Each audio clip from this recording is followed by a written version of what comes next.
a Inkscape tutorial about how to prepare something like a character for laser cutting. Maybe it's being used for a decoration or raster or for the cam and motion character. So what you do is you want to find, in this case I'm looking for SpongeBob. I want to find a SpongeBob, preferably that's in black and white is good. Has no background like this white background. I'm going to do it with this one. This is a PNG, so you can see that checkered pattern is really good. And Inkscape ignores the background, so you don't want anything with a background. It's just going to be much more difficult. Alright, so I file save. Put that in my downloads, which I've already done. And then in file and Inkscape, I open. And I scroll down to my, got a couple examples here. There's the color one. I'm going to open it up and say OK. It opens up in a new window. And I hit 5 to make it large. And I click it. Now this will raster like this. It'll do darker for the black and lighter for the yellow, and white won't even be rastered. So you could actually just raster this SpongeBob, but he won't be cut out. So you would have to add some type of shape around him, like a square that has a stroke, and then that would cut it out. And that would be fine. That's not a high degree of technical, and it works. But if you have more time, this process, you want to go ahead and take a little bit more effort on cutting out his whole body so that it's the shape with his legs and everything.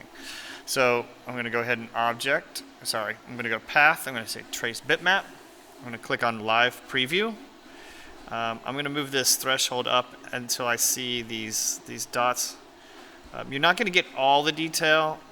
There'll be a point where you go too much and then it just can't tell the difference between yellows and the darker yellows. So that's about right. I'm going to hit OK. Then you have to close this. And there you've got your vector, your PNG, and then your vector. And if I zoom in really close, you can see them side by side. You can see that the color one, the PNG or the JPEG, is made up of bits, like pixels, blocks of color. And the SVG is not. It doesn't matter how close you get, it will always be vector lines. Very common. So press 5 to back out. I'm going to put this one to the side because we're just going to work with the PNG. So now, with the SVG. So first we're going to go to Object and Fill and Stroke. We're going to take off the fill. Oh, wait a minute, it just disappeared. And we're going to turn on the stroke right here. And now you can see it is now a non-filled set of vector lines. And you can see all the different ones that make it up. So now that I've done that, I need to go ahead and break it apart. So under Path, say Break Apart. Now you can see the individual vector lines. There's these circles are all their own vector lines. And this makes it very easy to grab the one that goes around the edge and create a 0.003, which will cut. All these other lines will raster, so you'll have basically places where you can paint or use marker to color in the different parts of SpongeBob. And then you change this one that's around the edge to 0.003. It's actually PT. Let me see.